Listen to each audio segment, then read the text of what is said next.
bata, bago po tayo magsimula, ako po ang iyong guro, Catherine La Chica po. Magsitayo ang lahat para sa ating panalangin.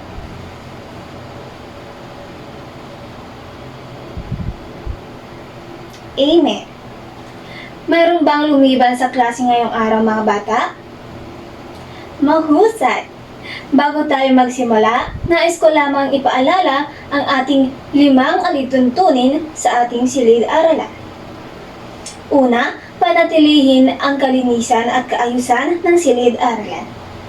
Ugaliing itapon ang mga basura sa tamang lalagyan at ibalik ang mga gamit sa kanilang lugar pagkatapos gamitin at ayusin ang mga upuan at mesa. Pangalawa, maging magalang at makinig sa guro at mga kamag-aral. Iwasan po natin ang pag-iingay o pangangambala habang nagtuturo ang guro o nagbabahagi ng kamag-aral.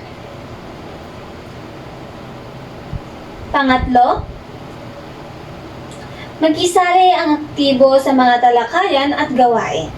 Huwag po tayong matakot o magbahagi ng mga idea.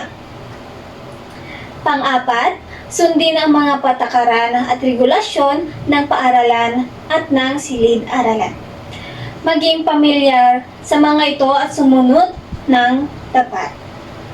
Last, pang-5, maging responsable sa inyong pag-aaral at mga gamit.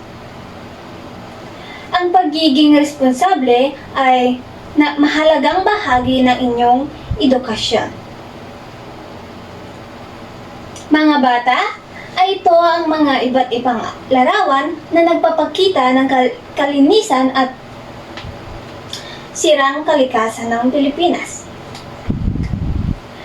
Ano ang inyong mga napapansin sa larawang ito? Ano ang inyong naramdaman habang tinitignan ninyo ang mga larawang ito? Tama. Noong nakaraan, ano ang ating talakayan o tinalakay natin ang tungkol sa likasan naman ng Pilipinas? Sino ang makapagpagbalik tanaw sa atin ng isa sa mga halagang puntong nalakay natin? Mahusay! Tama! Bago ng klema at ang pinakamahalagang hakbang na dapat tutukan ng Pilipinas upang mapanatili at sa harap ng patuloy ng pag-uunlad ng patas bago ng klema at ang pinakamahalagang hakbang na dapat tutukan ng Pilipinas upang mapanatili at maprotektahan natin ng likas na yaman para sa ating susunod na henerasyon. Mahusay! Maaari mo bang ibahagi ang iyong isang halimbawa nito? Tama! Ngayong araw, pagtututunan natin ng pansin ang mga hamon ng kinakaharap ng ating kapaligiran. Tatalakayin natin ang iba't ibang isyong pangkapaligiran ng ating bansa, ang sanhi at bunga nito, at kung paano tayo makakatulong sa paglutas ng mga ito. Sa pagtatapos ng ating aralin, inaasahan kong kayo ay makapagbibigay ng mga halimbawa ng isyong pangkapaligiran. Muli mga bata, may isang larawan ulit na nagpapakita ng isyong pangkapaligiran ng Pilipinas. Tignan ninyo ang mga larawang ito. Ano ang inyong nakikita at ano sa tingin ninyo ang problemang ipinakita nito? Tama! Magbigay ng isang halimbawa. Lopez? Tama! Ito ay issue ng pangkakalbo ng kagubatan at sa tingin ninyo, ano ang magiging sanhi nito? Mahusay! Ang ilan sa mga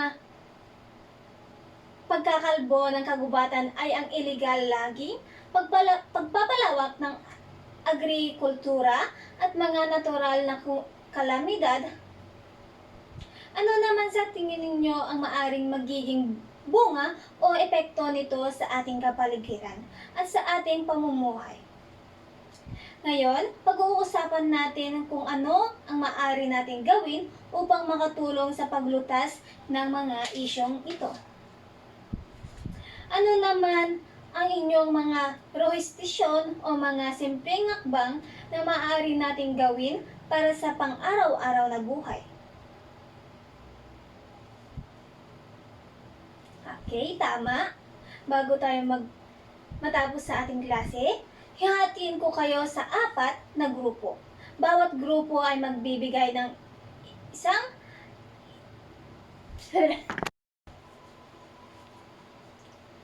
hatiin ko kayo sa 4 na grupo. Bawat grupo ay bibigyan ng isang isyong pangkapaligiran na tinalakay natin. Ang inyong gagawin ay gumawa ng isang maikling presentasyon. Maaari sa pamamagitan ng dula-dulaan, pagguhit, o paggawa ng poster na nagpapakita ng isang bunga at posibleng solusyon ng isyong inyong napili. Bibigyan ko kayo ng 3 oras para sa paghahanda.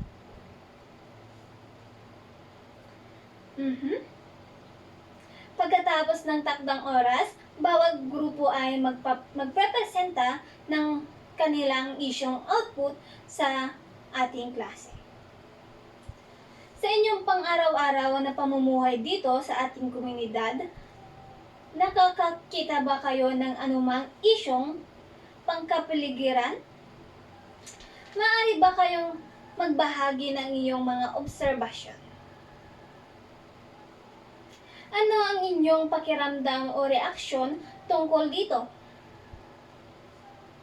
Tama? Upang matiyak na naunawaan ninyo ang ating aralin ngayong araw, sino ang makapagbibigay ng buod ng ating tinalakay? Mahusay! Mahalagang tandaan natin ang pangangalaga ng ating kapaligiran ay responsibilidad ng bawat isa. Muli mga bata, maraming salamat po sa ngayong araw.